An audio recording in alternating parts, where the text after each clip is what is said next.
Chapter 85, Bai Xinyan Part 2-2. Translator, Sarah. Yuli turned around. Assistant Yan Yongbo didn't lift his head, but calmly said, "To cut off Quantum Corporation from the program must have cost you quite a bit. It's all right, the money was taken from the headquarters. The media and the headquarters were always on good terms." Yuli smiled in response. He couldn't care less whether the smile counted as a trigger. Honestly speaking, Yuli really admired Yan Yongbo. He had the guts to use military-grade weapons like the particle cannon near the residential areas of Xia City. If the matter had been completely resolved, the company and the lab would have praised him and called the situation resolved.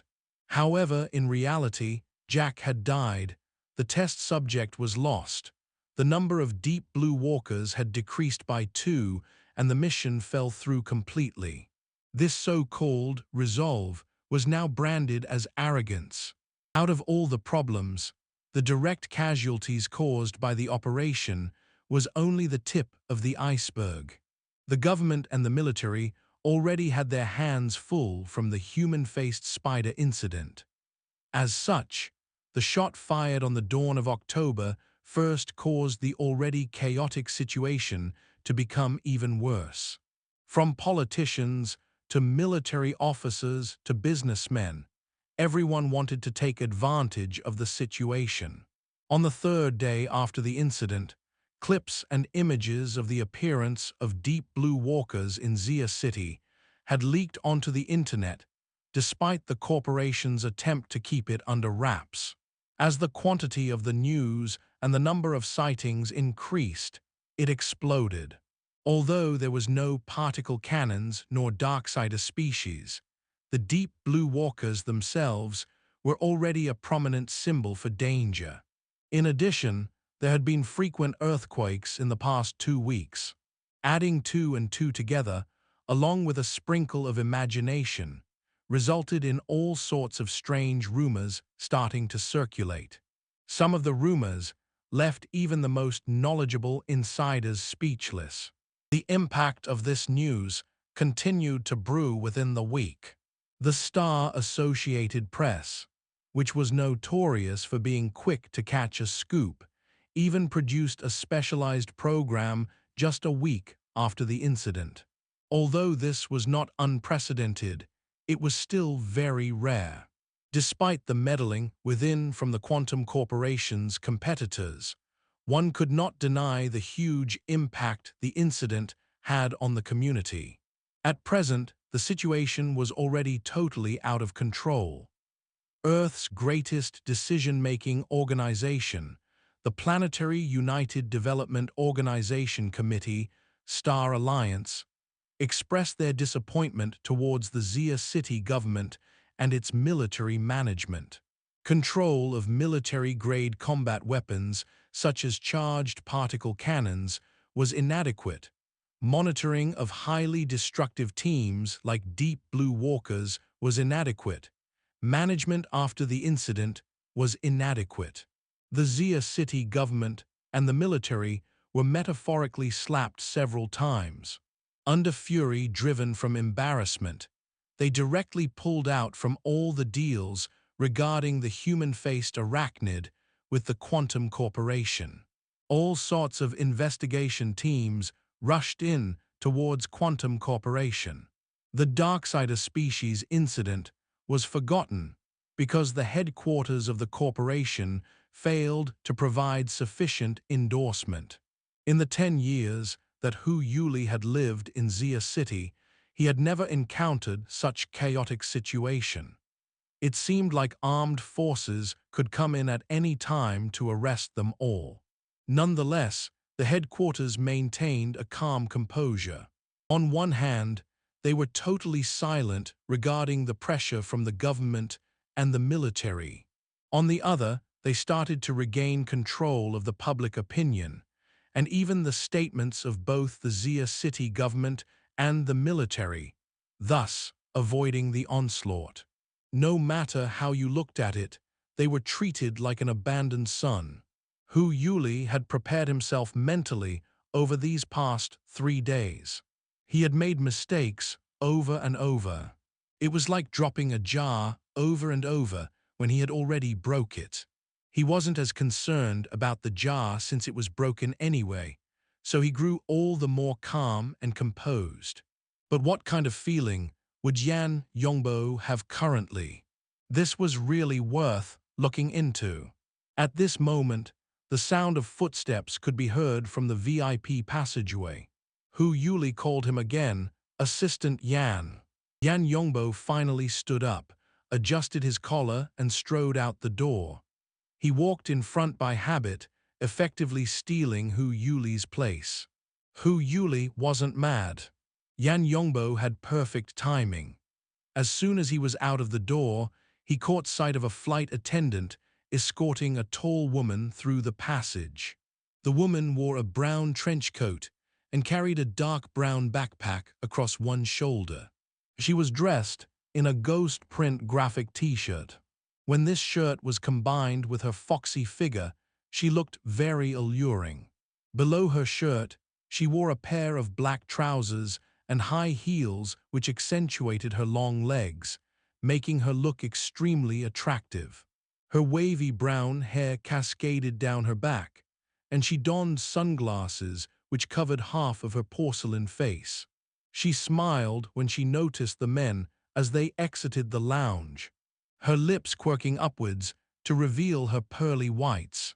She effectively made the pretty female flight attendant look dull in comparison. Yan Yongbo breathed in and looked up. Supervisor Bai, thank you for coming. Hu Yuli followed up and expressed his concern. I heard that it was a rough trip. It was unknown where Supervisor Bai had turned her gaze behind those sunglasses, but she responded to Hu Yuli, yeah, we got attacked by 3 eagles. It was a bit of a shock. As she spoke, she continued to walk forward and carried her own bag. Some attendants wanted to carry the bag for her, but they didn't dare to make a move. They all followed her and returned to the VIP resting lounge. She threw her backpack onto the sofa and sat next to it. Swiftly, she took off her sunglasses, fully uncovering her face. Her eyes seemed to be flashing. However, upon closer inspection, one could actually see a layer of cold flames. Faced with such eyes, Hu Yuli could not look into them directly. Instead, he picked up his teacup and kept his head low. In contrast, Yan Yongbo lifted his head and faced this new colleague, at least for now, with a calm and firm attitude. In the end, it was Hu Yuli who broke the silence. Supervisor Bai must be tired after her journey. We have already organized for you a place to stay. Why don't you get some rest first? That's not necessary. I haven't returned to Xia City in a very long time, so I have some friends to meet. Supervisor Bai let her gaze roll across the 2 men, and she laughed. Before doing personal things, let's talk about business. The mission that the laboratory gave me is to investigate the connection between the Deep Blue World's soul order with other secret orders in the world, and to look for relevant clues. To date, the most valuable intel came from Assistant Yan. I heard Jack had personally admitted to knowing the contact of people in such cults. Since Supervisor Bai had dived straight into the matter, Yan Yongbo silently let out a sigh of relief and responded, yes, including a high-ranking member. So, what's the specific situation? Yan Yongbo faltered, then replied, Jack died. We are currently tracing relevant clues and have already obtained his data record, which is being looked into as we speak. Supervisor Bai balanced her sunglasses on the tip of a single finger, letting it spin magically. Can you be more specific? Chapter 86, True Value Part. Translation, Sarah.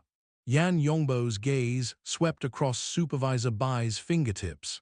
His expression had darkened a bit, but he kept a calm composure. We believe Jack is an altered human. At least, he was one before the night of September 30th. This way, it is impossible for his thought process to exceed the cerebral template, so he could not possess any creativity. We have obtained the settings for his brain template version and employed a brute force method to list out all possible choices. From this list, we picked out those that have the highest probability for individual investigation. Okay, and then, up till now, we have dug through Jack's social circle, but nothing has come up. The Apocalypse Laboratory checked through the cloud for any uploaded data, but again, nothing came up after various investigations. It can essentially be confirmed that if there were indeed data records, Jack would have been carrying them with him. Yan Yongbo's gaze turned up to the supervisor's face as he continued. We extensively investigated the battleground from the dawn of October 1st, but the Ability User Society was very thorough in their investigation and did not leave anything of value behind. Thus, the target is highly likely to be within the reapings that they are auctioning internally. At present, with the help of brokers, we have recovered all of the auction goods, except the Deep Sea Type 4 dynamo core and the cerebral nucleus. This is because the valuation for those items have not finished and the auction has not begun. Additionally, there is also the C2834 test subject. Presently, it is still under the control of the Ability User Society. It has already been unconscious for 7 consecutive days, but according to Intel, its vital signs are quite stable. Having spoken so much, it could essentially be deemed as reporting work. Halfway through this, Yan Yongbo realized this himself. However, there was no turning back, and he did not have a reason to stop in the middle. After the extensive debriefing, Supervisor Bai did not respond immediately, as if she was digesting all of the information. It looked like she was in a daze. Yan Yongbo absolutely abhorred having to wait for people to respond, but he continued to wait earnestly. His heart sank. He really disliked the current atmosphere. Huaying sipped on his tea as his eyes curved into crescents. Approximately half a minute had passed by before Supervisor Bai finally opened her mouth. I am relieved after having heard Yan Assistant's words. Yan Yongbo's eyes flashed and a smile broke out across his face. Supervisor Bai. Before returning to Xia City, I actually had a mild headache. Our missions are different. We might need to cooperate a bit on Jack and the C2834 test subject, but the work later on is bound to thin out the existing strengths present in Xia City. Supervisor Bai leaned half of her body onto her backpack, switching to a more comfortable position. All is well. The measures that Assistant Yan has taken are controlled and within their regular boundaries. There has been little need for coercive forces. This way, I don't have to worry and will just take and utilize these forces. Yan Yongbo's expression changed. His current positions included the president of Rainbow Fund and the assistant director of Sky Blue Security. On the surface, the amount of funds the former position controls far surpasses the resources of the latter, and under a normal social model, that was indeed true. However, the problem was that if Yan Yongbo could only choose one of the two positions, then he would unquestionably choose the assistant director position. This was because this position would grant the power over the 4 entire teams, which was comprised of almost 30 deep blue walkers. And now, with merely one sentence from Supervisor Bai, all of this was going to be taken away from him. The situation turned out worse than what Yan Yongbo had imagined. Supervisor Bai was not all talk. She was from the Quantum Corporation headquarters and also had authorized control over the Apocalypse Laboratory. As soon as the electronic document reached Yan Yongbo's work wristband, the authority set became valid. The role of captain, which gave him leadership authority towards the 4 teams of Deep Blue Walker, was transferred to be under Supervisor Bai's name. Now, Yan Yongbo was only a nominal assistant at Sky Blue Security. His position held no value. Yan Yongbo's face paled as he stared at Supervisor Bai's dazzling face. He could feel his breath getting rapid and the blood boiling in his chest and abdomen. Supervisor Bai's relaxed composure remained unchanged. She smiled as she looked at Yan Yongbo. Yan Yongbo began to let his strength gather in his body. Hu Yuli could not sense the power mode of a burner, but he realized that the atmosphere in the room had turned extremely dangerous. He could no longer sit around. He put down his cup and tried to resolve the situation with a smile. There must be a reason for these arrangements by the headquarters and the laboratory. As long as you two sincerely cooperate, it honestly doesn't make too much of a difference who is in charge of what. There is a difference after all. Supervisor Bai was astonishingly honest. As for where the difference lies, Assistant Yan, no, President Yan, can take his time to experience for himself. Oh, by the way, congratulations on being promoted to president. See you later. She stood up and grabbed her large backpack as she spoke, preparing to leave. Yan Yongbo stood up abruptly. There was a moment where he had wanted to pounce, but his feet remained planted on the ground. A dry sound squeezed out from his throat. Even he could not decipher the sound himself.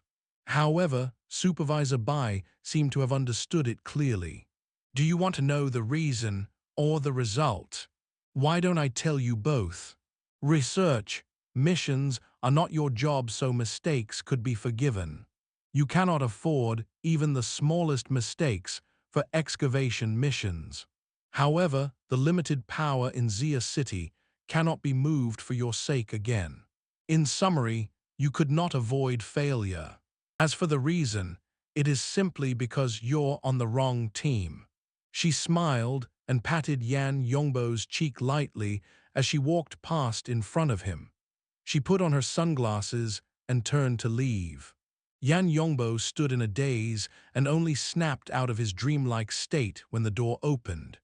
He rushed out, and words that he never thought he would say rushed out from his throat. Supervisor Bai, you should know, I didn't even pick a team. Eyes. Supervisor Bai faced him in her sunglasses. Are you refuting me? Okay, let's say I wronged you, so what? Yes, you are very self-aware. You forfeited work at the Apocalypse Laboratory. Oh, and research missions as well. You came to Xia City and took charge. I also heard that you wanted to pursue someone's daughter. Yan Yongbo was caught in a daze, and he did not know how to respond. Supervisor Bai's lips slightly parted, showing off a nice curve. You want to achieve self-worth. Where is your value? I'm sorry, I have to quote someone. Outside of the Quantum Corporation and Apocalypse Laboratory, you are nothing. You chose the excavation mission. You chose to do the work of mortals, and are therefore destined to be dictated by gods too. Then if you chose the research mission, if you chose the work of gods, then devote yourself to the gods 3. Now you understand where you went wrong. You have indeed chosen the wrong team, having chosen your own side. Yan Yongbo froze on his spot. You have been the first burner since the creation of the world. You should know where your value lies. If you're willing to cooperate, I can bring them out at any time. These 4 teams of Deep Blue Walkers are still yours. Supervisor Bai raised her hand and daintily waved her fingers as she bid him goodbye. Supervisor Bai quickly disappeared through the VIP passageway as Yan Yongbo stood soullessly at the entrance. Inside the room, when Hu Yuli saw Yan Yongbo's appearance, he felt happy yet a bit sympathetic. All that was left was to rejoice. Good thing I'm resigning. Yan Yongbo chasing someone's daughter, this may have been Luo Nan's mother. Chapter 52.2 Yan Yongbo patted his shoulder. What a pity about Senior Kingwen. Ever since middle school, I had her as my dream girlfriend. Excavation mission. Refers to excavating from the Stellar Gate mentioned in Chapter 68.1. I translated it as tapping into the Stellar Gate. But tapping can also mean excavating. Note that Chapter 68.1 states that the human-faced arachnid was excavated from the Stellar Gate. Research mission, also referred in Chapter 68.1. Of note is the following. This question, my teacher back in the laboratory, Mr. Li Wei, had said this before. Everything can be considered that of mortals. Gods just need to master life. Yan Yongbo unfolded his hand. He probably thought that researching life is the domain of gods, that the standpoints of humans and gods are different. Chapter 86, True Value, Part 2-2. Chapter 86, 2/2 True Value. Translator, Sarah. It was 5 in the afternoon, and it was raining. Due to the bad weather, the glowing lines of the public transport system were dim, and Luo Nan became increasingly drowsy. He even had Mo Peng yawning because of him. Hey, these few days of treatment didn't work at all. Cough, I just want to sleep. What if I fall asleep when we get there? Fine, you go sleep now. When we get to the arcade, are you still going to sleep in someone else's business? Luo Nan was discharged from the hospital on the 3rd and stayed at home for another 4 days. After a while, even Ms. Luo Shuking thought it couldn't be good for him to be cooped up at home and asked Mo Peng to coax Luo Nan out to relax. However, he was not in the mood to enjoy. Anyone who was carrying a bomb that could go off at any time would share his sentiment. The 1 week of treatment was actually not as ineffective as Mo Peng made it out to be. His symptoms, such as lethargy and the coughing, had improved by a lot. At least it had until last night. Yesterday, on the night of October 6th, the Bloodflame Order, who had remained silent for a while, must have sensed that the majority of people's energy was placed upon the deep blue walkers. The news about the human-faced arachnid had passed, so they restarted the grazing activity. The wraith sign, perfectly disguised as its predecessor, had been brought all around to every location of Xia City by Mo Lun.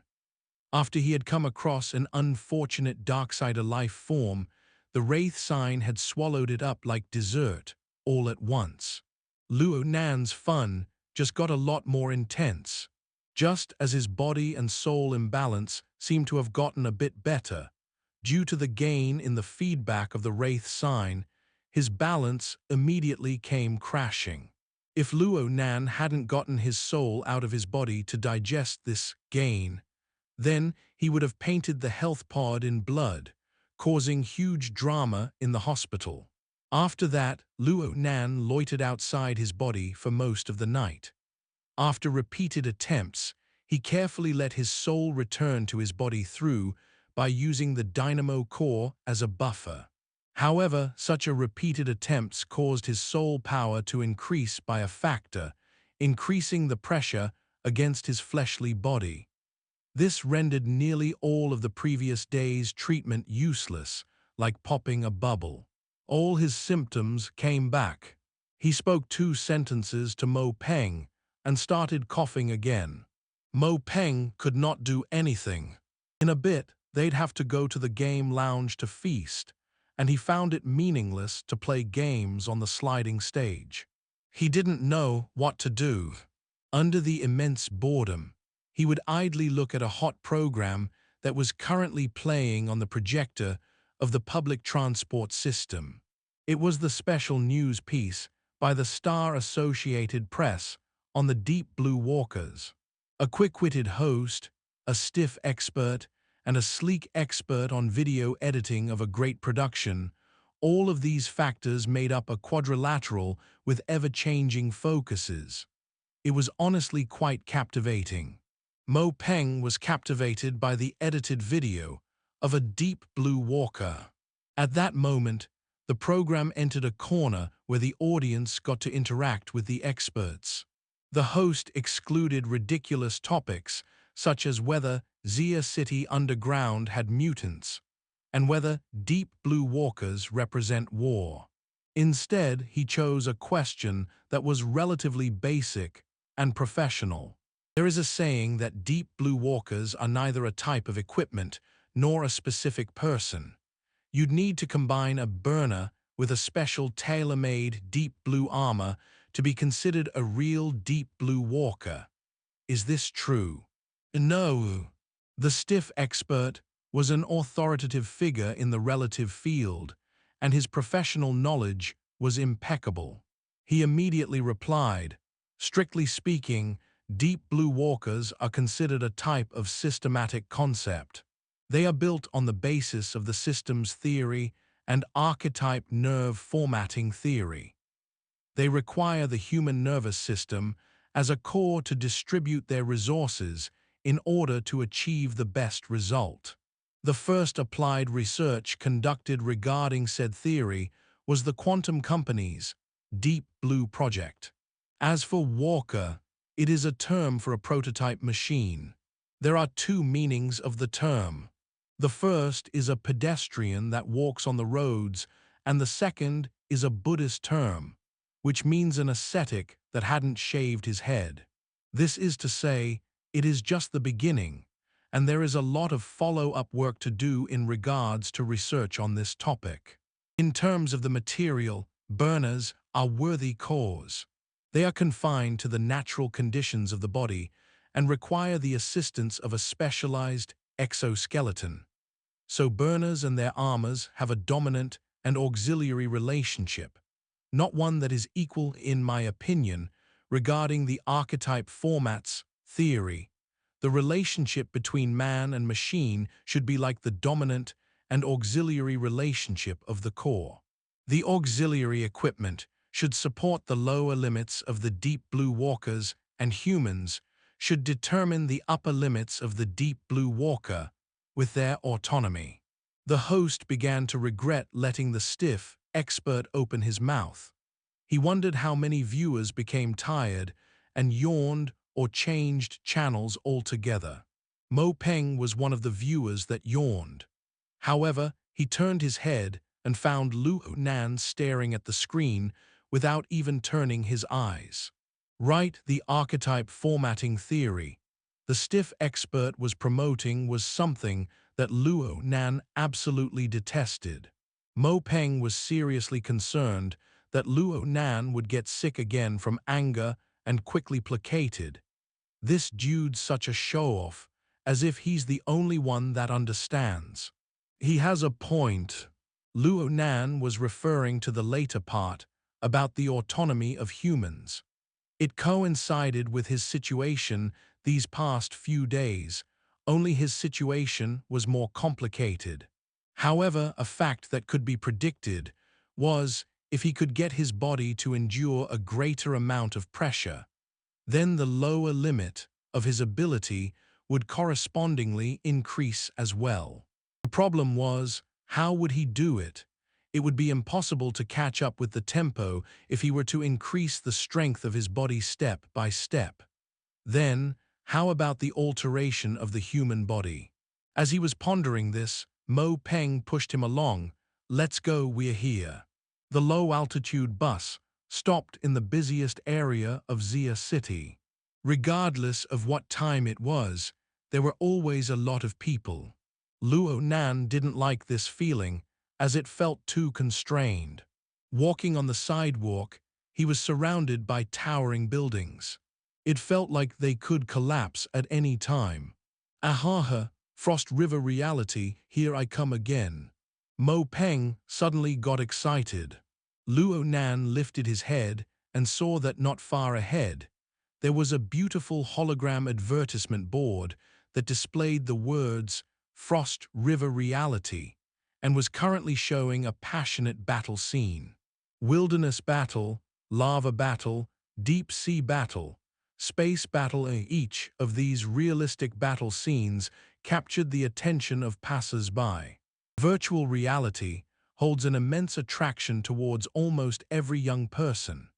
As Xia City's greatest reality-based chain store, every Frost River Reality was a large-scale amusement park. It was a fantastic place to kill time. Of course, with Mo Peng's personality, it was impossible to get him to play quietly with just 2 or 3 people. As he looked around to find people, an intel cut through. Peng 17, Nanster, come here. You guys are so slow that my spine is getting frozen from drinking cold beverages. At a cold beverage shop near the Frost River Reality, there was a group of young boys and girls already waiting for them. Chapter 87, Playground Part 1-2. The Frozen Star was a well-known cold beverage chain in Xia City. Even though its peak season was already over by now, there was still the Frost River Reality supporting them from behind the scenes. Business was still thriving on Sunday night. Luo Nan and Mo Peng nearly got lost when they entered the shop that was packed with a flowing crowd of people. Luckily, the people waiting for them weren't small in numbers. They were quite eye-catching when they all waved their hands. The party had to take 2 tables in order to sit relatively spaciously. More interestingly, most of the people here had the last name Mo. The members of the Luo family were limited in number in Xia City. Instead, the Mo family was a thriving family here. If you counted the parents and the siblings, Mo Heihang's family had 5 Mos. An assortment of family relationships made it a relatively simple task to bring 100 people together. If you counted all the cousins, Mo Peng would be in the 17th spot amongst all of these brothers and sisters in terms of age. He was often called Peng 17. Every time the New Year holidays came about, Luo Nan would always find his tongue getting stuck when greeting these uncles, aunts, and cousins. If he could hide, he would hide. Of course, since he was a boy sent to live with his aunt's family, he was indeed an outsider relative to the Mo clan. He didn't have any blood relationship with them at all. In addition, there was his nature. He would just nod his head in the conversation with those who were the same age and generation as him.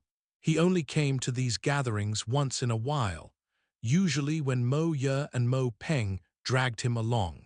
Over here, over here. The one who waved the most cheerfully was none other than Mo Han, who had contacted Mo Peng just now. She was number 16 of the same generation of brothers and sisters. In reply, Mo Peng shouted without restraint, "Sister 16. Luo Nan, on the other hand, politely said, "Sister Han."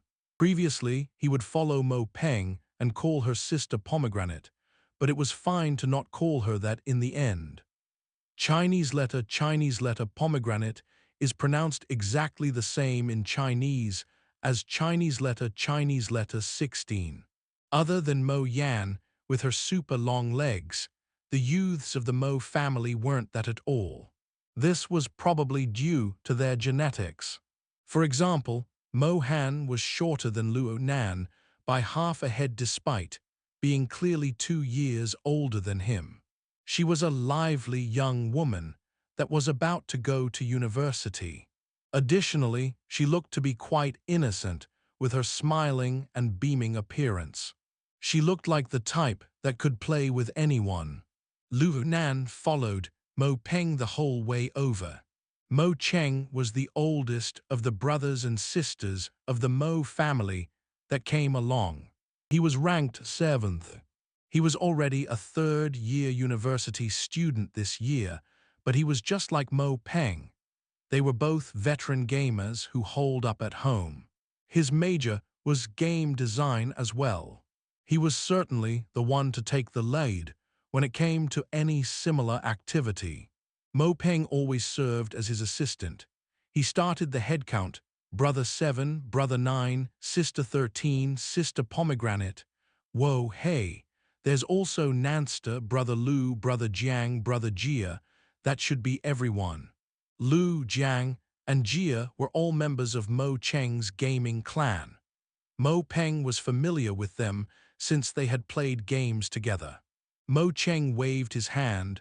Wait a bit more. Chen Xiaolin still hasn't arrived. There's also brother 3. He's here as well and was the one who had invited everyone. Mo Peng was very surprised. The so-called Chen Xiaolin was the only female member of Mo Cheng's clan. It was very normal for her to come. But the third brother of the Mo family, Mo Qiu, was nearly 30 this year. He was at the age when it was time to settle down. He was far past the age to go play around with their group of youngsters. Additionally, he was typically the sort of person to put on airs. There was something wrong with this situation. Mo Han winked, muting his voice a little. Apparently he's come for a blind date. Mo Peng still didn't understand and asked, blind date? Doesn't he have a girlfriend? They must have broken up. He's always been a bachelor. Now he job hopped to a new company, so the breakup happened quickly.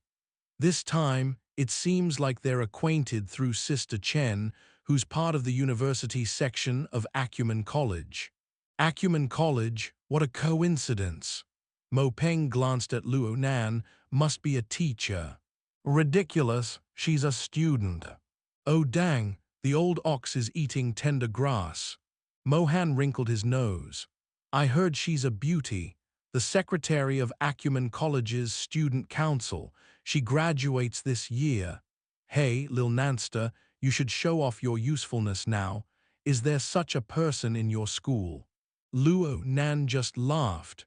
How could he just list it off from the top of his head? On the other hand, Mo Peng felt great admiration. It looks like third brother Q struck it rich. He invited the 10 of us to go play games together for the sake of his blind date. They're calling it getting together to make friends. Mo Han's appearance was of one who clearly knew the ways of the world. Playing games is an excellent choice. Don't look at the number of people here. Once we're in virtual reality, who would be concerned about others? In the end, wouldn't they be alone? They can do whatever they want. Mo Peng gave Pomegranate's sister a thumbs up. She truly feared nothing. The subject of the conversation, Mo Qiu, came walking into the cold beverage shop.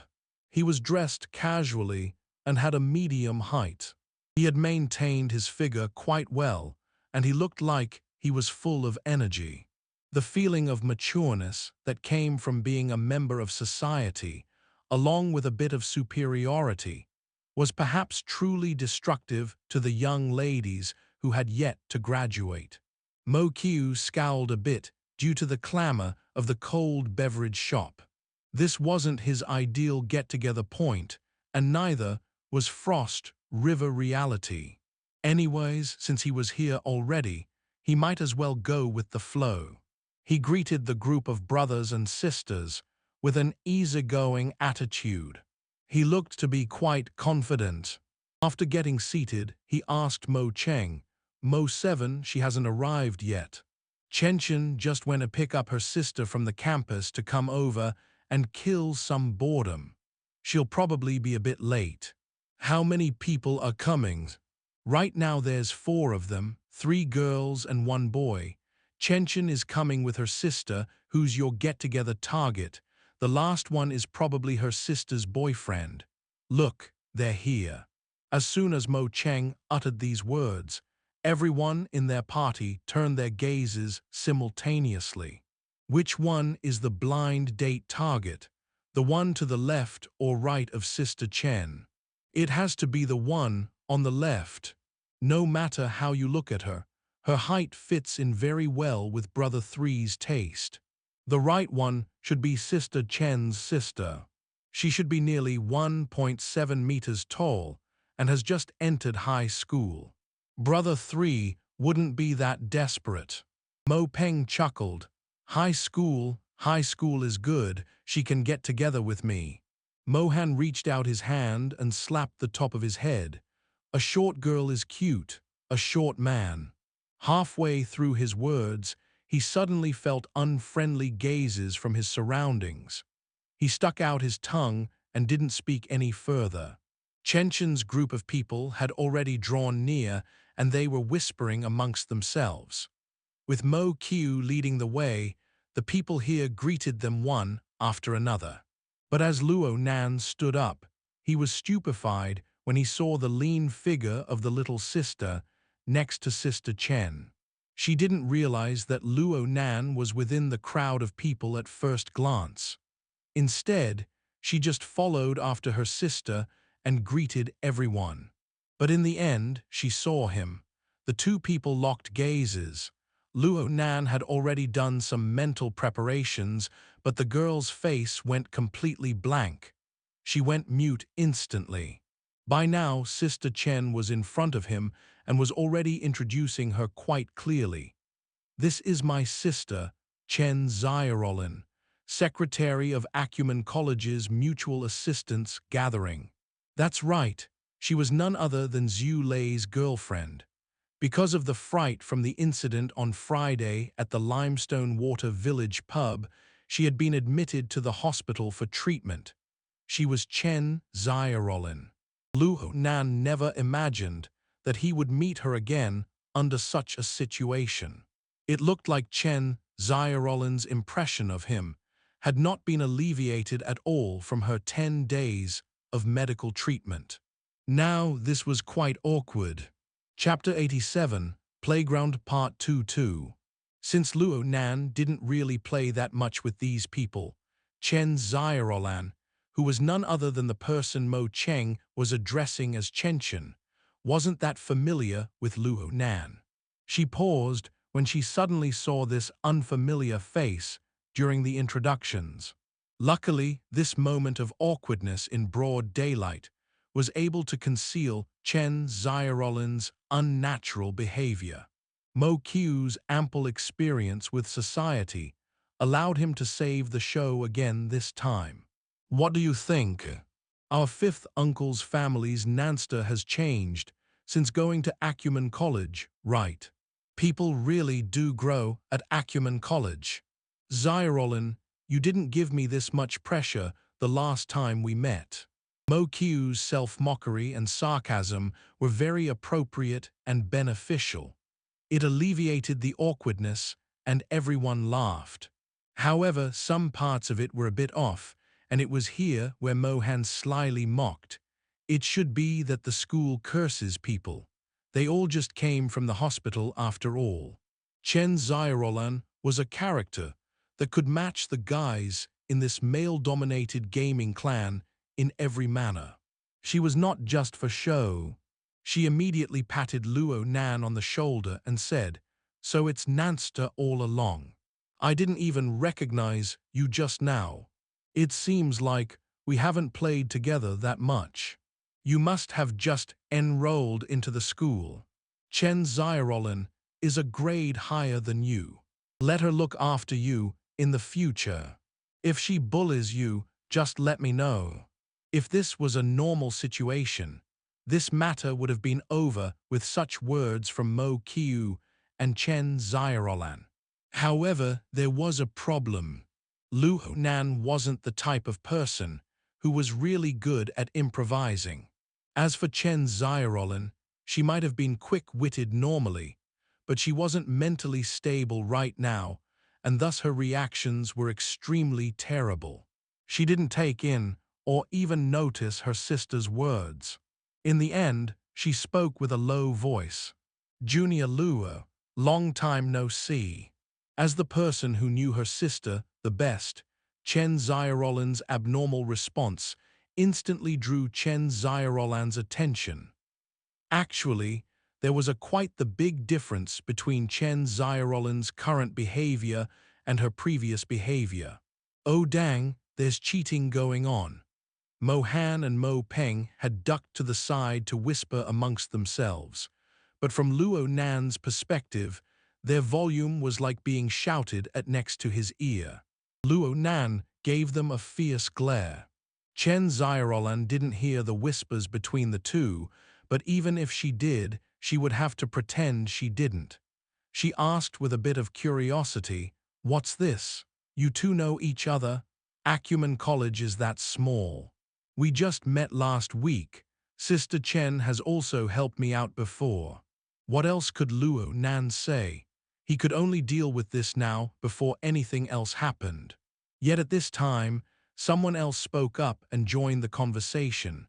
"So you're also a junior who goes to the college. Last Friday, did you attend the Mutual Assistance dinner gathering?" The one who spoke up was Mo Qiu's get-together target. Her name was Tian Si. She looked rather petite, beautiful, and gentle.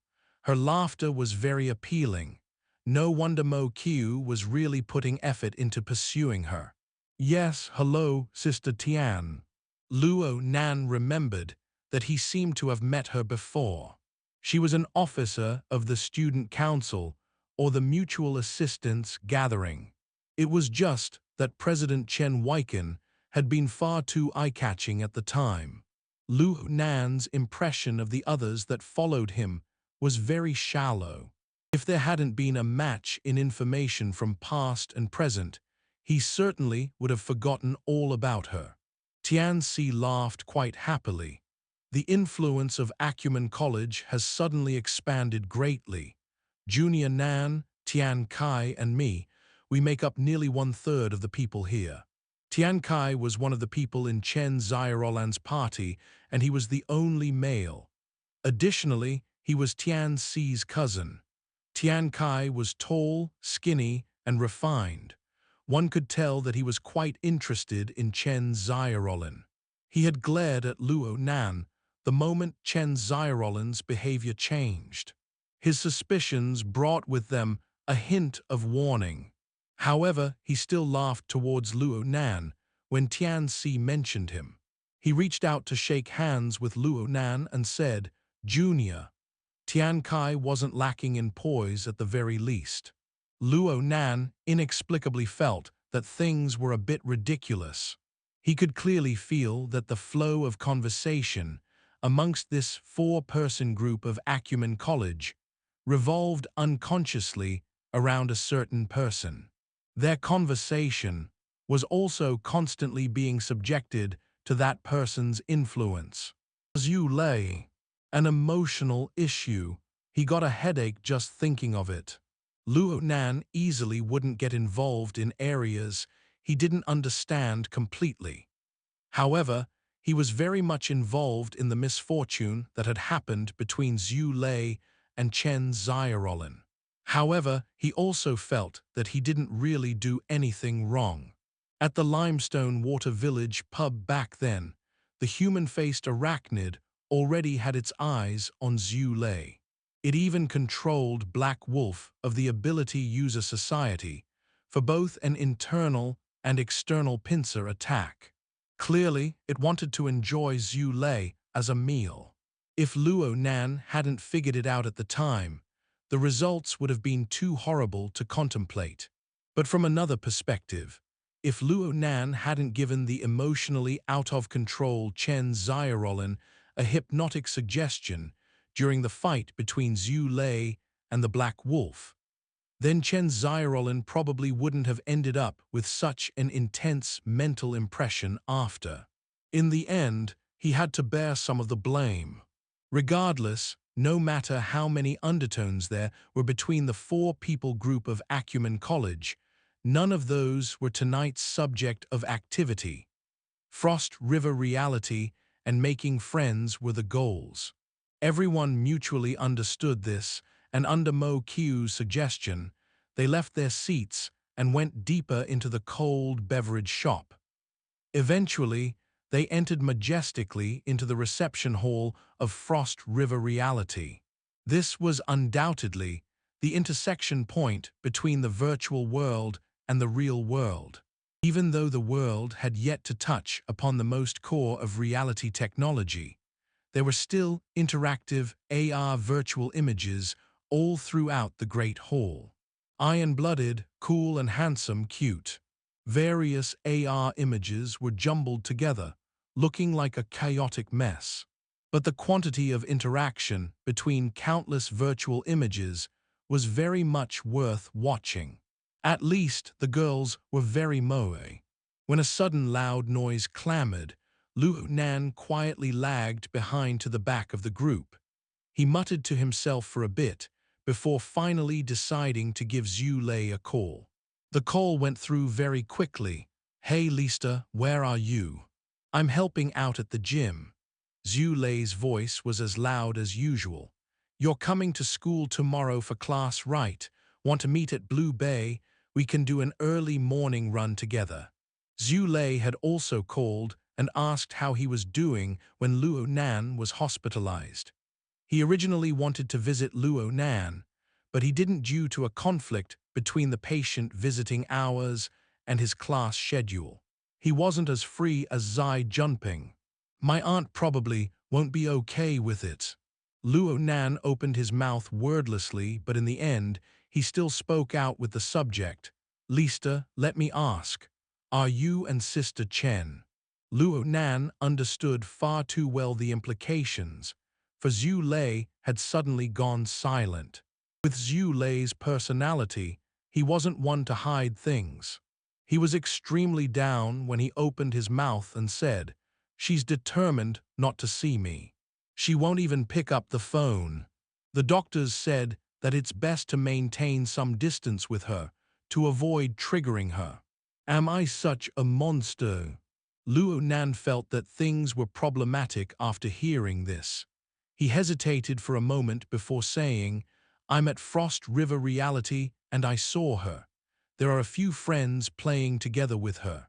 Do you want to come see her and clear things up?" "Which Frost River Reality?" "Center of the city, Fudong Main Street." "I'll be there." Xue Lei didn't speak any further and hung up the phone. He was probably charging over in a burst of energy, but since it was the weekend, it would probably take 2 hours to get here from the River Wu district. Luo Nan was really worried that Xue Lei would miss her, but he suddenly sensed something right when he was pondering over this matter. He lifted his head and was met with Chen Xiaolin, who stopped right in front of him. She turned around to look at him. Chapter 88, Rich Family, Part 1-2. Chen Xiaolin was clearly waiting for Luo Nan. Luo Nan greeted, "Sister Chen." Chen Xiaolin spoke very bluntly, "You were talking with Lista." Luo Nan felt a bit awkward and he felt a cough rush up at this time. He held it back, which caused his face to flush red. However, they had pulled some distance with their group up ahead. They could talk about some things now. "I heard that Senior never wants to meet him." "Actually, the matter." Luo Nan barely managed to stave off his cough and wanted to explain, but he didn't know what to say. After all, he knew that it was better for Chen Xiaolin to never know about the matters that he honestly wanted to say. "I can more or less understand what happened." "Oh." Chen Xiaolin looked towards Luo Nan, but the focus of her eyes didn't fall onto his face. "My father used to be part of the special police, and Lista's father is one as well. People with those occupations will always meet a few extremely dangerous situations. They don't use words or reason when facing the type of criminals that are destitute, vicious, and extremely evil. They just use force as a way to resolve things." "Isn't that right?" This understanding was right. Luo Nan could only nod his head. "The work of a special police is very dangerous. Right now, Lista's father might be a police officer, but my father wasn't as lucky. He exploded to pieces when sent on a mission one time. This happened about 7-8 years ago." Luo Nan was stunned after he heard her words. He wanted to open his mouth to console her, but he also felt that such actions were meaningless. Moreover, Chen Xiaolin's attitude was extremely calm and undisturbed. "I don't need to hide it from you, Junior Nan. Lister really is my type. He's just like my father.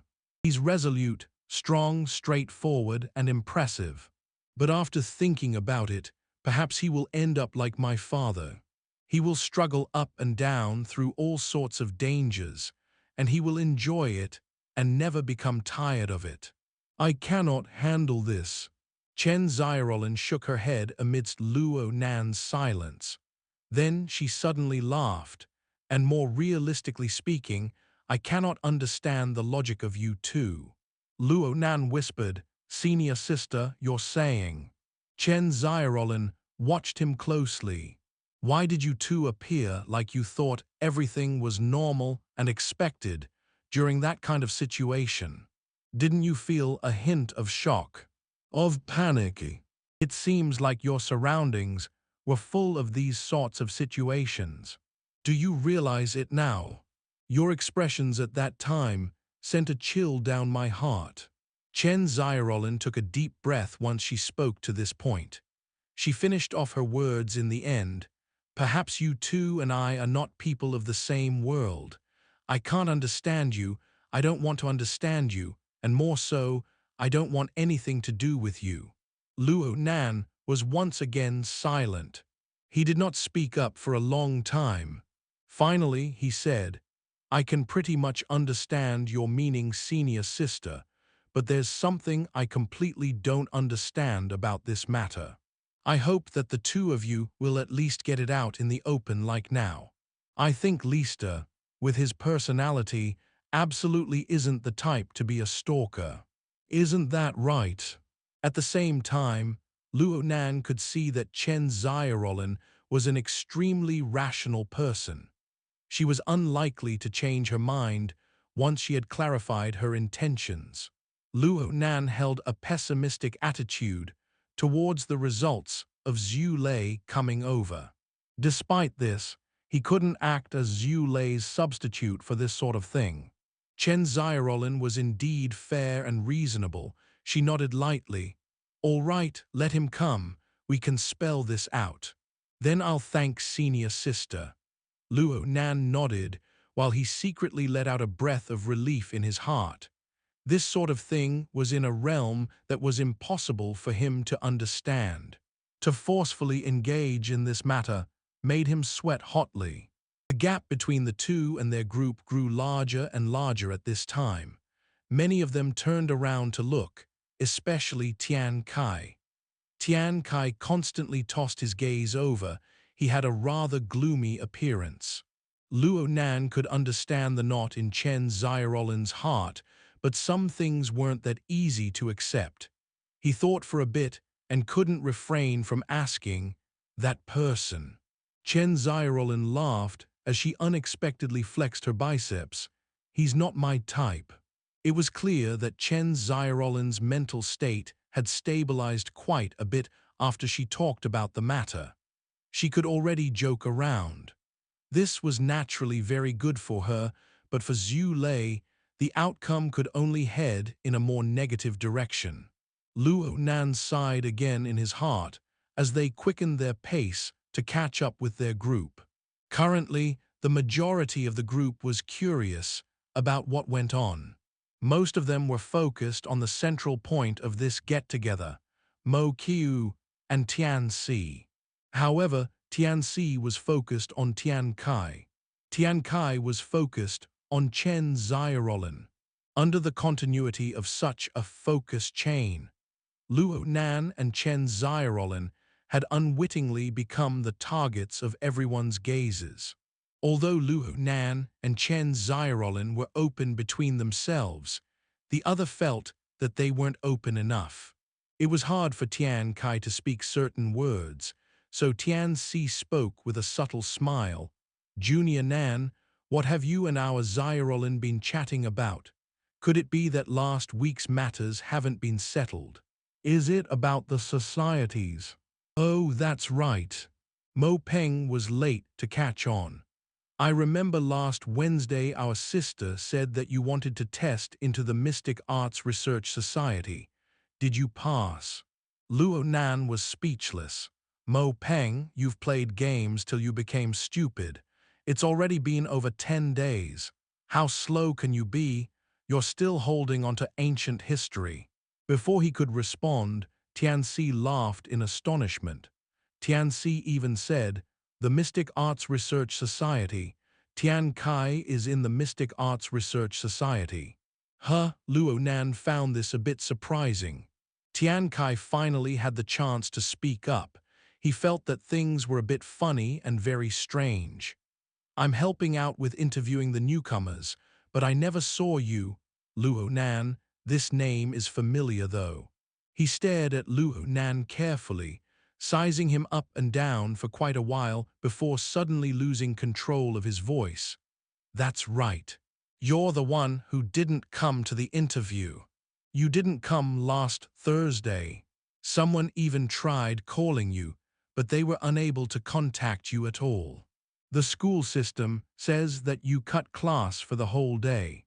You ditched us while skipping the interview. Cutting class for the whole day. Acumen College, is this awesome? Lil Nanster, you really made people have a whole new level of respect for you." The innocent Luo Nan discovered that he had become the target among targets. Having suddenly recalled this situation, Tian Kai inexplicably became a bit excited. His voice roused the more he talked. "It's already very late for the society entrance interviews. You missed your interview, then that means you haven't entered a society." Tian Si shook her head to the side. She then turned to look at Chen Xiaolin. "We don't seem to have arranged anything in our group. Did you leave it out on the day you entered the hospital?" Chen Xiaolin, "The window is over. It will be very hard to enter a society." Tian Kai's expression became awkward and strange. Upon further inspection, he probably wanted to laugh but was holding back. The kind where he was trying very hard to resist. But in the end, he couldn't refrain from saying, "I didn't say it, Junior, but missing the chance to enter a society is a great pity. Moreover, the deduction of 8 school credits for the year." Luo Nan understood Tian Kai's current mentality quite well. He was a bit helpless and felt bored. In the end, Luo Nan didn't harbor any animosity to this person, and in the future, he had a 50% chance of being in the same society as Tian Kai. Luo Nan didn't want to make the situation too ugly. Right when Luo Nan was about to respond, Mo Han countered in the blink of an eye. She had just mocked Luo Nan moments ago, but when provoked by her hatred for a common enemy, she said, "The Mystic Arts Research Society. Do they research alchemy? How popular can that place be?" Tian Kai had a high tolerance towards beautiful women. He laughed and spoke with pride. "We have ample funds in our society.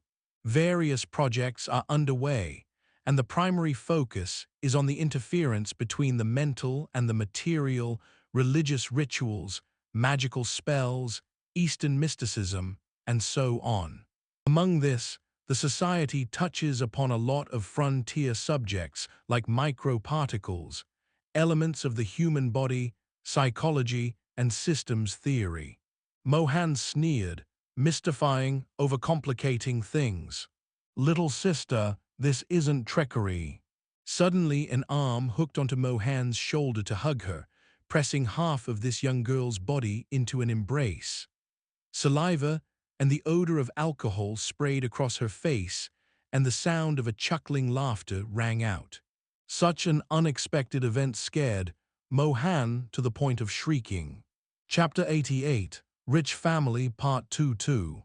Translator, Sarah. The incident was sudden. Before they could even react, Mohan was forcefully held captive. The group could only gape in surprise. The nearby Mo Peng was the first to run up and grab the man's arm, helping the struggling Mo Han break free. Mo Han's older brother Mo Tao was only slower than Mo Peng by a hair. Mo Tao was the ninth of the Mo family, and he was also the sturdiest and buffest. He growled as he rushed up and abruptly pushed the captor to the wall and grabbed his collar. "What are you doing? What the heck do you think you're doing?" The man pressed against the wall was even louder than Mo Tao. His breath reeked of alcohol. It was obvious that he was totally drunk. Luo Nan's group was currently at the entrance of the guiding passageway located past the reception lounge. The space had suddenly narrowed, so when the dozen people circled around, they effectively blocked off more than half of the passageway. The drunkard slurred a few sentences and looked up to see the dark and oppressive group. This seemed to cause him to sober up a bit as he felt a bit timid. He paused for 2 seconds. However, his alcohol-induced bleary eyes soon caught a glimpse of a certain someone in the group. He stretched out his arm and flailed twice, as if he was trying to throw a punch. Eventually, he rested his arm on Mo Tao's shoulders and pointed to a gaping Tian Kai. "What, little Tian Kai, you're here, you gonna turn against me?" Officer Huang. After uttering the first word, Tian Kai could not hold himself back from uttering the rest of the words. The amount of influence that the officer had accrued over the years was enough to make Tian Kai feel weak, but the situation at hand far surpassed the limit of his brazenness. The white face quickly flushed red. If it was possible, Tian Kai wished to dig a hole and bury himself in it. Fortunately, at this particular moment, his cousin Tian Si decided to step up and angrily yelled, "Huang Bingzhen, stop throwing a drunk fit." The drunkard squinted. When he eventually managed to clearly make out Tian Si's face under the minuscule lighting in the passageway, he laughed again. "Tian Si, big sister Si. This fellow Huang Bingzhen was around 20 at most.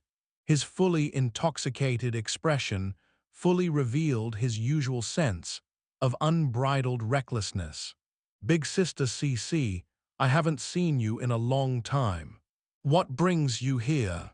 Is it for the student council, or does the mutual assistance group have activities? All these faces around us are new to me. Crowd around me, I feel claustrophobic." He tried to struggle free from Mo Tao's grip but failed, which caused him to feel a little annoyed. "Hey, you already know who I am. Why are you still like this, huh?" At this moment, Luo Nan had finally remembered some key information after flipping through his memories. Right, his intel had shown that Huang Bingzhen was an officer at the Mystic Arts Research Society. A typical rich kid and a pervert. Cat Eyes had directly smashed him into a wall last Friday night, knocking him out at the Limestone Water Village pub. It was most likely because he had drugged himself up too much, but apparently he still hadn't learned his lesson from his previous experience. Naturally, Tian Si knew all about Huang Bingzhen's. She would certainly be fearless if it was only about his position within the school. However, she was fearful of the Huang family's social influence. There would be consequences if she offended him. Her face darkened. "Huang Bingzhen, who are you here with? If you're drunk, then go puke in the toilet. Do you find it fun embarrassing yourself in front of others? The Mystic Arts Research Society and Acumen College are tarnished because of you." Huang Bingzhen broke into a smile. "Don't worry, with how beautiful Big Sister CC is, they will eventually get their reputation back." At this moment, everyone realized that there was really no way to get through to this guy. Mo Qiu confirmed that Mo Han had not been hurt and decided to let it go. Instead, he seized the opportunity to shorten his distance with Tian Si and lightly wrapped his arm around her shoulder. "Let's go, let's not stoop down to the level of this drunkard, Tao 9, let's leave." Mo Tao glared at Huang Bingzhen and only let him go after lifting him up by the collar and shoving him at the wall. No one had expected that Huang Bingzhen would run his mouth the moment he regained freedom. "Oi, you over there. We share the same morals. You're familiar with this. Have you asked for permission before coming over and messing around? Have you gone through the superior above you, Chairman Chen?" Although this bastard was physically drunk, his mind was still clear. Every word he spoke was filled with venom. Tian Si's face grew pale with fury. On the other hand, Huang Bingzhen became more excited the more Tian Si became like this. "So you guys could fool around with each other, but I can't even hug a girl. Come, little miss, I'll tell you about the Mystic Arts Research Society." He stretched out his hand to hold Mo Han again as he spoke. However, since Mo Han had snapped out of her daze, she was not one to be trifled with. She kicked out with her foot and hit him right in the middle of his shin. Mo Han was wearing pointy leather shoes, and her kick was strong and ruthless. Huang Bingzhen immediately let out a groan of pain and began to hop around whilst he held onto his injured leg. However, he lost his footing and crashed to the ground. It was unbearably embarrassing. "Let's go." Mo Qiu didn't want to blow the situation out of proportions and decided to suppress his unhappy feelings. He called out to his companions to leave, and their group of people headed inside, leaving Huang Bingzhen on the side screaming colorful curse words after them. When they reached the turning point in the passageway, Mo Peng turned his head to glance at Huang Bingzhen, who was still cursing loudly. He muttered, "This person's words are too hurtful. I'm afraid we've lost the mood to enjoy tonight." Luo Nan hummed and saw the preoccupied look towards Tian Si and Tian Kai. It was indeed true. They turned the corner. His vision was cut off, but Luo Nan's mental sense still covered Huang Bingzhen's location. He found that a person had called out to Huang Bingzhen just as their group had rounded the corner. It was obvious that they bore witness to the conflict and remained hidden on purpose to avoid trouble. Luo Nan had actually met that person before. He was Zai Junping's friend Liu Tao, who was a higher-up at the construction society. He wore gold-rimmed glasses and had an air of elegance. Huang Bingzhen was from the Mystic Arts Research Society. This group of rich kids had exceeded the scope of school activities, but it was impossible to tell that they were going through a vicious bidding war over gear. Mo Qiu had gone all out for this get-together tonight. He had specially reserved a room with his own hard-earned savings to make it more convenient for the preparation work before entering the game.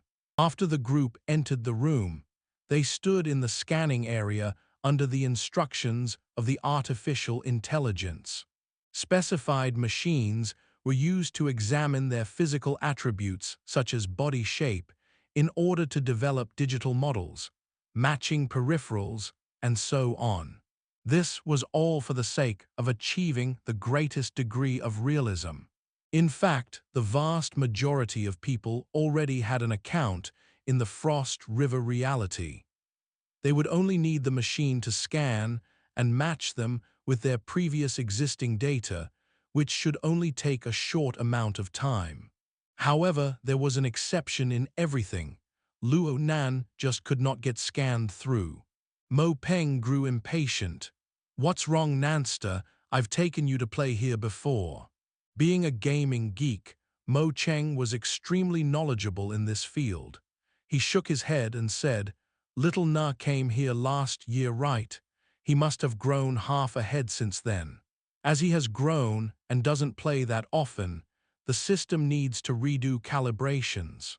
Luo Nan understood clearly that his body had gone through fairly significant changes from taking the medication day in day out.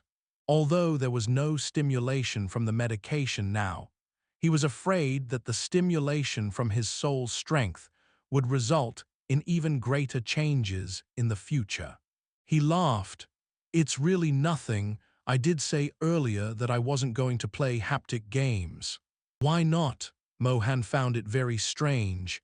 You're at the Frost River Reality. Isn't that what you came to do? Well, Luo Nan finally scanned through. However, the rare yellow light in the scanning area lit up. There was also a warning message. Dear valued customer, we are extremely sorry for interrupting your gaming process. As you are currently undergoing treatment, according to doctors, it is advised that you do not play games with high levels of stimulation. Chapter 89, Frost River Road 1/2. Translator, Sero. Along with the warning sound, Luo Nan's account at the Frost River Reality had many of its privileges temporarily locked away and shown as restricted. Even the peripheral equipment that was given to him were different from everyone else. Everyone in the room looked at each other. Really, the longer one lives, the more one sees. Something like this can happen. Even the expert Mo Peng had never seen this type of situation, causing him to be amazed for a second. Luo Nan was calm. The scanning result was one thing, but the most important thing was that his medical history from Renai Hospital had also been entered into the database. This situation could only occur if both things came together. He couldn't say the Frost River Reality did him wrong. Many haptic games nowadays stimulated the nervous system to a small degree in order to achieve the best effect. This was extremely dangerous to Luo Nan, whose nervous system operated with high load. Mo Peng checked through the specified restrictions and nodded. You can't go into Area A or B, you could only play in Area C. The gaming areas in the Frost River Reality were divided into 3 levels. Area A, the engraved reality, Area B, the immersed reality, and Area C, the reality experience. The intensity of stimulation to the nervous system decrease with each level along with playability. Players in Area C were usually old people, children, or young people who just wanted to chill. Young players that liked the thrill of virtual reality usually looked down on this area. Luo Nan had actually brought up the problem regarding the intensity of the game with Mo Peng before they came. However, no one could have imagined that the Frost River Reality and the hospital had gone to such lengths.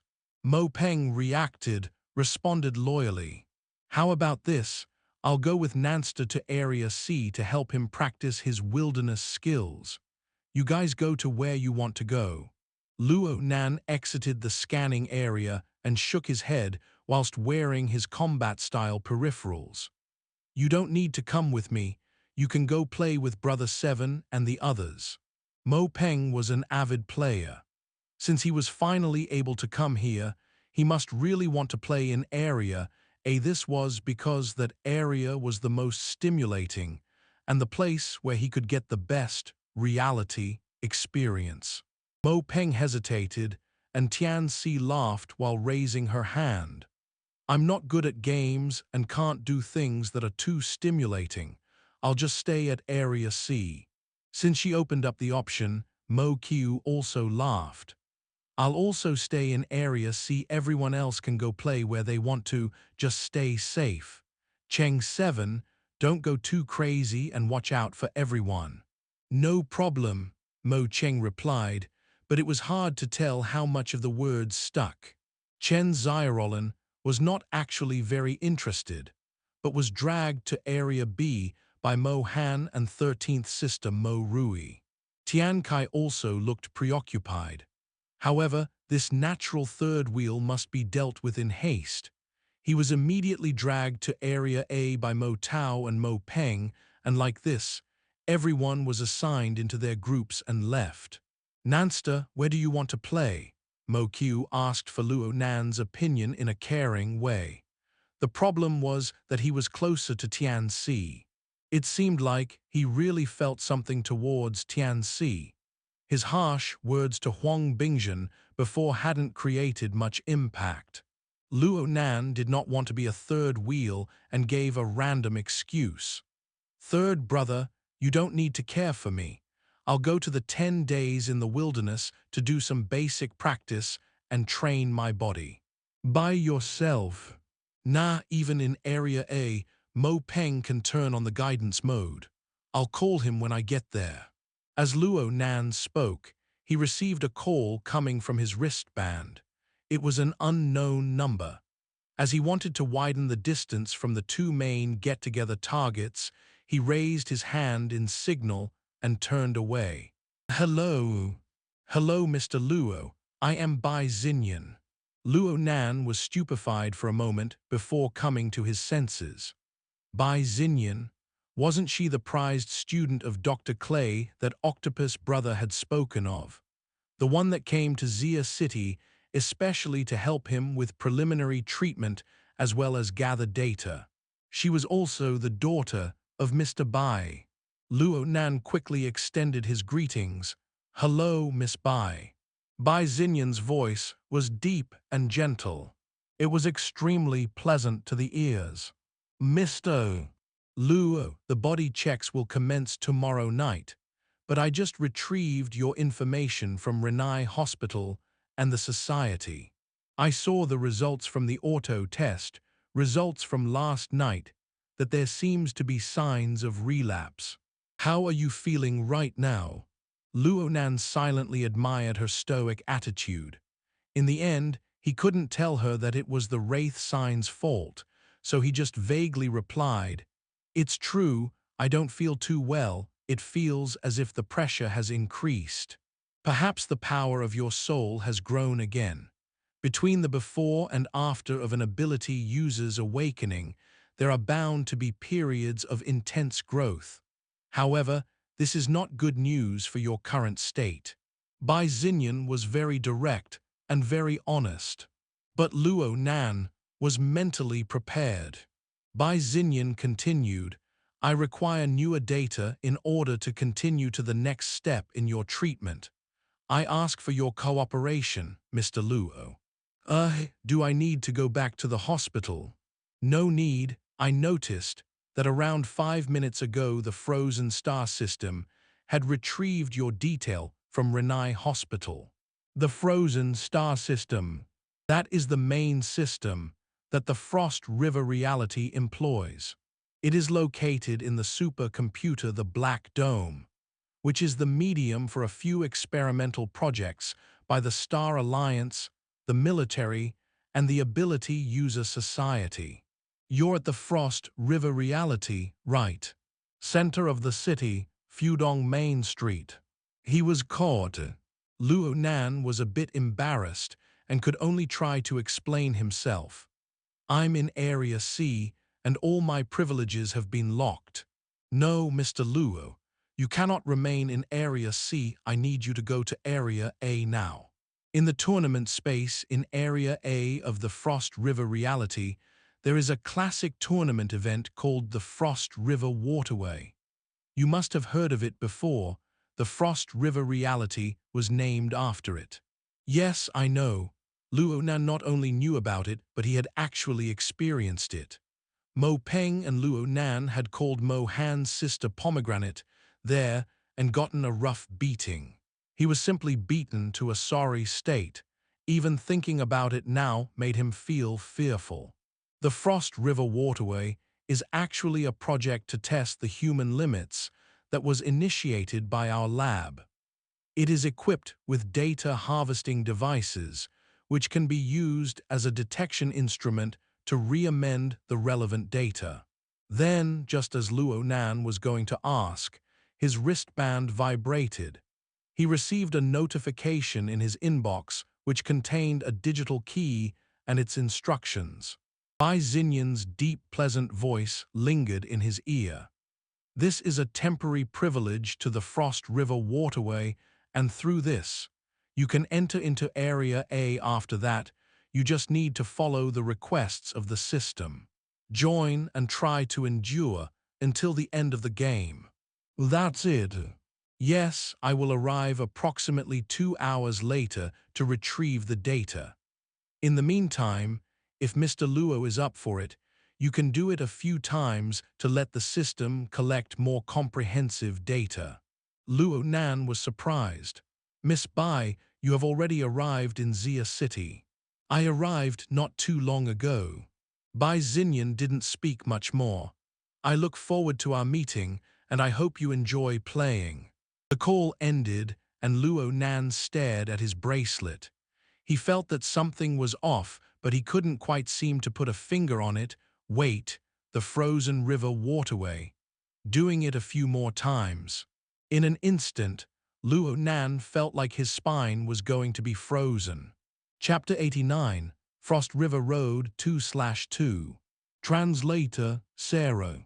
Luo Nan stood right on the boundary between Area C and the guide area. In front of him was a reality region that was covered by virtual AR figures. Through the strengthening of his peripheral goggles, it was difficult to distinguish between reality and fantasy, even though the external designs of the virtual images were a little cartoony. Some high-level players may select their virtual guide. From virtual idols to gaming heroes, you could choose anyone. Therefore, the area in front of him became lively with real people mixing with virtual images. It would make one's head spin. Luo Nan had talked as he walked, which made his progress very slowly. He had already lost sight of Mo Qiu and Tian Si, who were in front of him. He thought for a moment and decided not to enter Area C, but to contact Octopus Bro through his hexuia. After 1 week of preparation, the Octopus had already begun full-blown research in regards to Luo Yuandao's psychotropic drugs.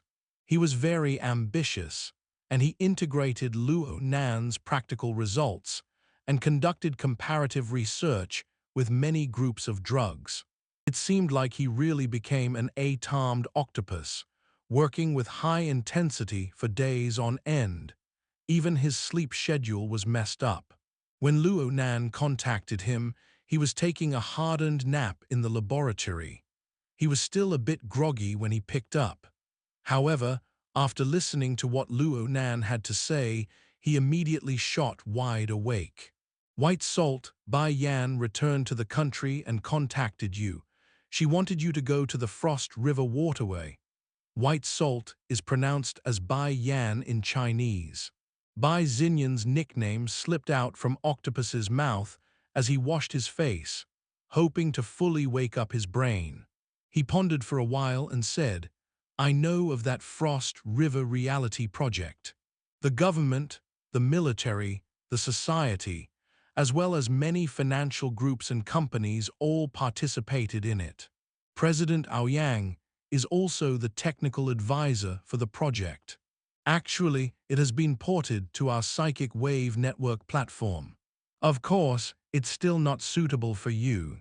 However, if you're talking about somatosensory stimulation, the corresponding dangers would be lowered a lot. Honestly speaking, White Salt's proposal is a bit radical, but it is very fitting to Dr. Clay's style, which is the Reconstruction School of Thought.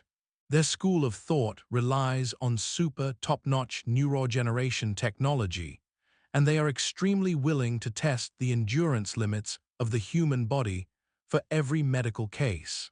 They then work on this limit, combining strengthening with regeneration into one. There are no other school of thoughts out there that could compare in their superiority in this field. Of course, you still need to take care and control the intensity. Luo Nan understood the gist of it. Since Octopus had explained it this way, it didn't seem like there would be any major problems. He thanked Octopus and hung up. He decided that he would act according to Bai Xinyan's instructions. After that, he followed the instructions in the message about the key and downloaded the electronic key to his society privilege system. He obtained a temporary access privilege and connected to the Frozen Star system. The system booted quickly, and following the notification, Luo Nan left Area C and rode the dedicated elevator to Level 3 of Frost River Reality. When the elevator doors opened, two guides dressed as female starship troopers greeted him at the same time. "Sir, we welcome your arrival." Seeing the student-like Luo Nan clad in the garish, restricting, peripheral equipment standing in the elevator carriage, effectively cut off the two guides' voices.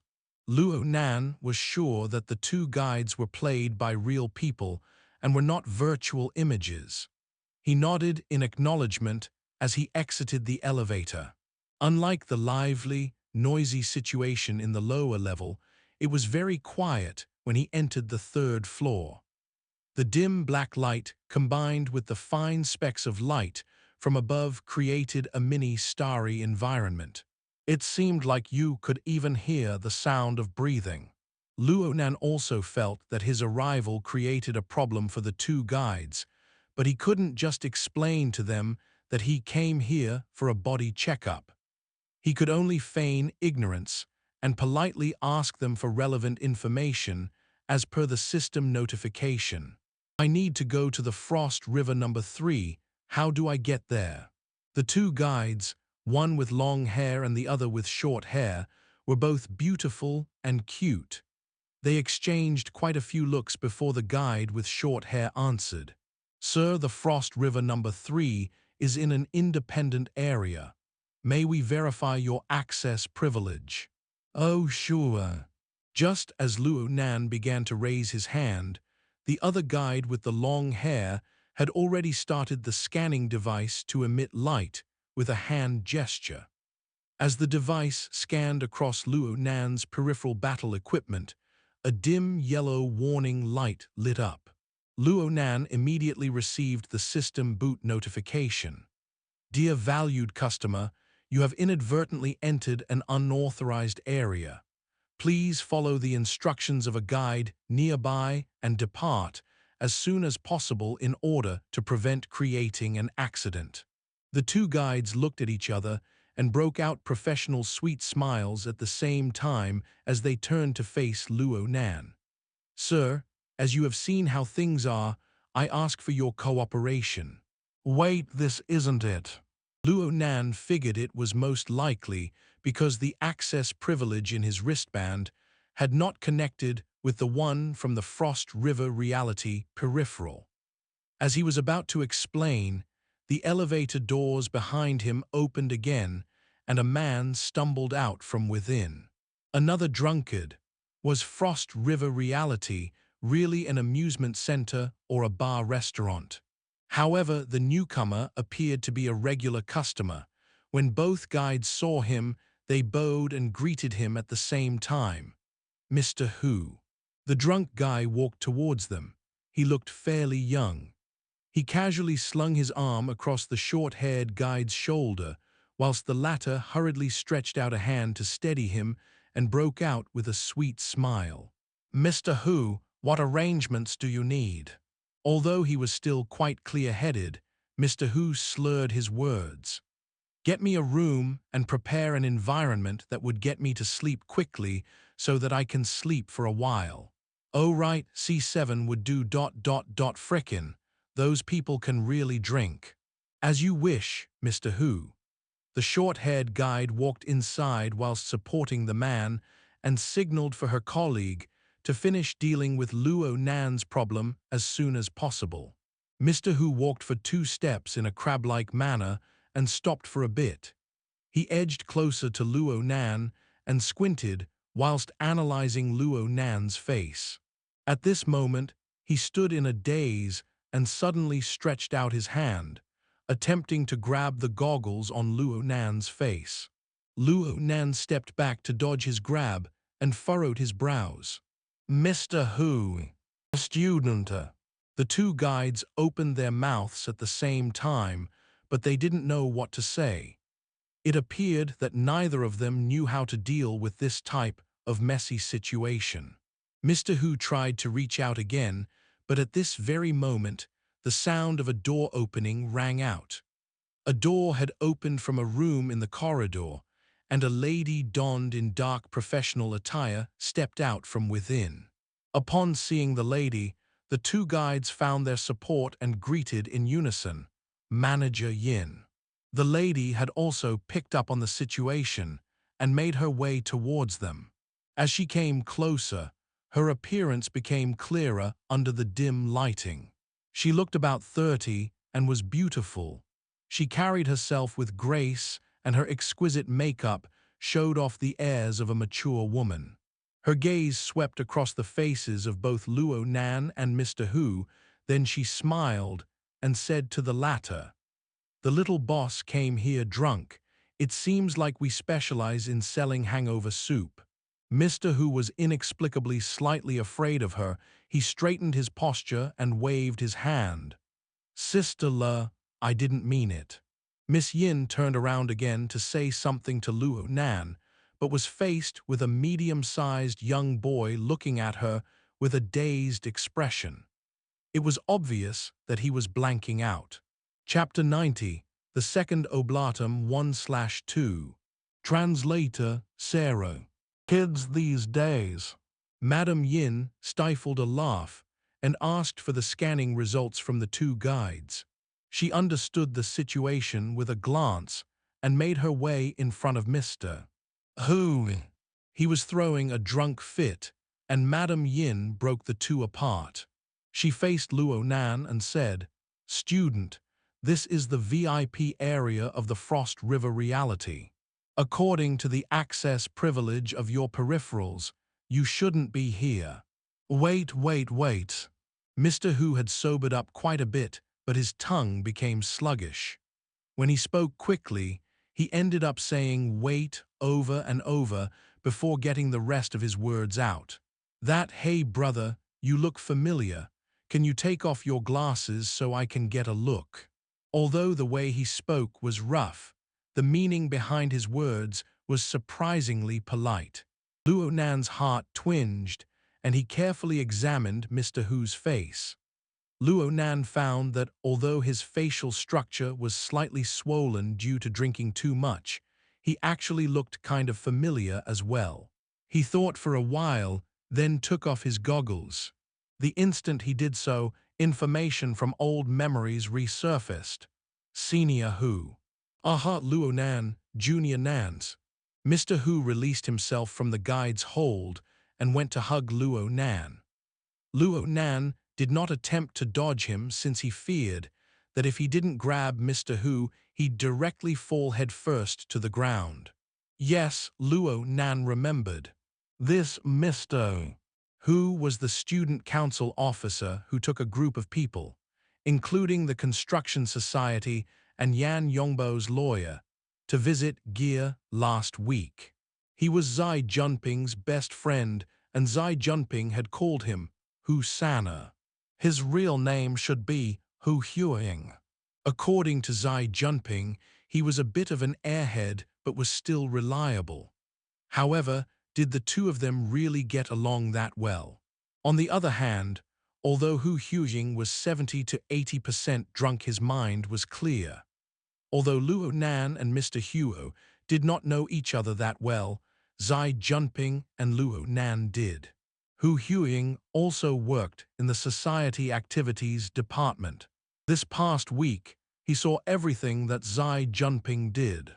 Zai Junping had run back and forth, just to complete the procedure for Luo Nan to join the Order Club. Ever since they met, Hu Huaying had never seen the young master so worried.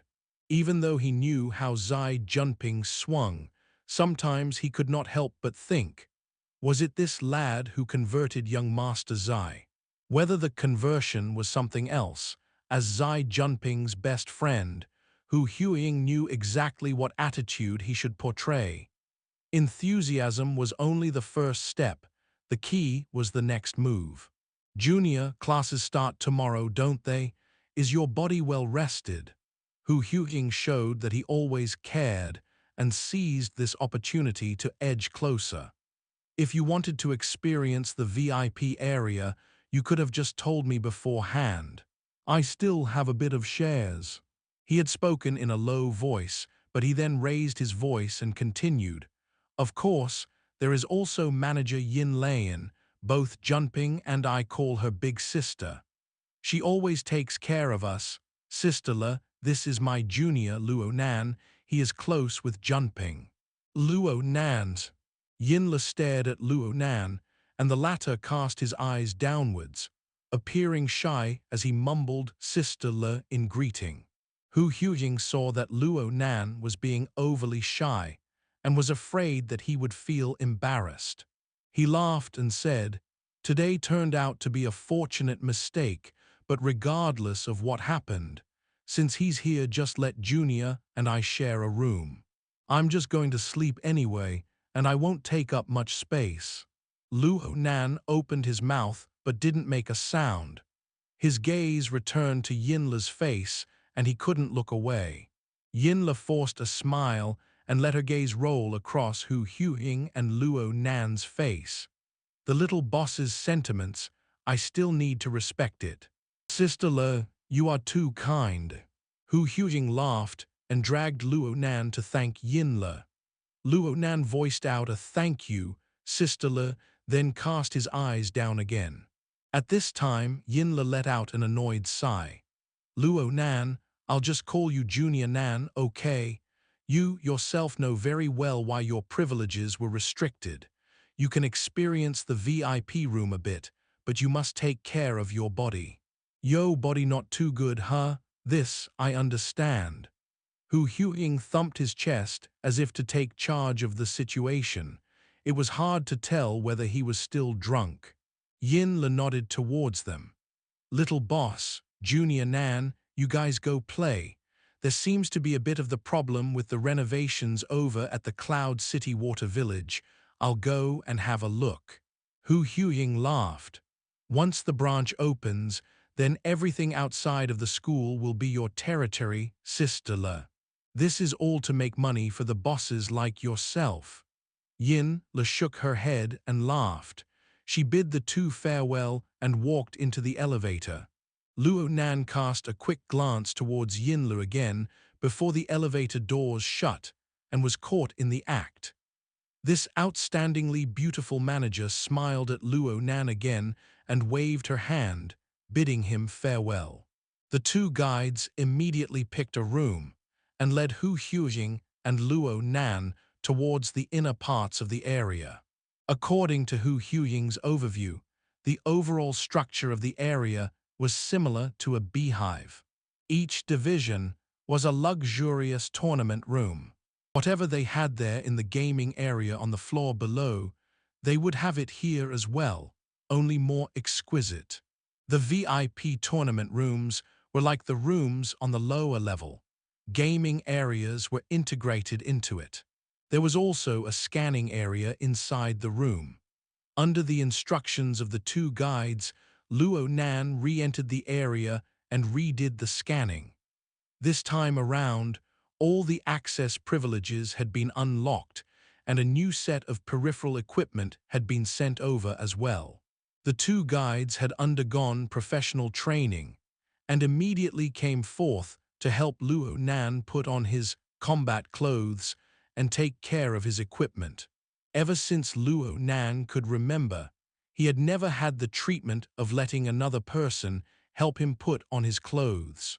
Honestly speaking, there was an inexplicable comfort, in both the physical and psychological sense, when the four hands touched his body. It was also quite embarrassing. This time, the embarrassment was real. Huaying, who stood off to the side, watched on with glee as he egged them on, anxious to stir up trouble. The short-haired guide was very brave. Since she saw that Luo Nan really didn't have much experience and was a typical newbie, she stretched out her hand to touch his chest and teased him. "You put on a good act, wanting to go to Frost River, no? 3. You really scared us all, you know." Luo Nan's heart twinged as he lowered his voice and spoke softly. "Could you please not tell Manager Yin about this? It's embarrassing enough. We are not that loose-lipped." As she spoke, The short-haired guide suddenly thought of something and turned to talk quietly with her colleague. The two wanted to suppress their laughter, but was unsuccessful in doing so. Little did they know that with Luo Nan's mental senses, they couldn't hide what they were talking about at all. The short-haired guide said, "This kid must have a mother complex." When he was looking at Manager Yin, he was dazed. What could Luo Nan say? He could only feign ignorance. Things were fine as long as they agreed to his request. However, the problem was that the two guides weren't the only ones who thought that way. Even Huaying did. Using his drunkenness as an excuse, he put his arm around Luo Nan's shoulder. "Hey, Junior Nan, Sisterla is indeed beautiful, but she is not one to be messed with. Don't be too impulsive, or I'm afraid you'll do something you'll regret." Wait, what? Luo Nan was lost for words. The reason he paid attention to Yinle was actually very simple. They had met before, although it was through the perspective of the Wraith sign. At that time, Yinle appeared during the Bloodflame Order's ritual activities as the Second Oblatum. She was undoubtedly among the higher-ups in the Order. The Frost River reality was indeed the joint project of the government, the military, and the society.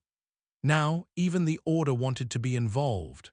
Despite this, it was unknown if the major shareholders knew about the identity of a sensitive figure such as Yinle, unless it was all just a coincidence.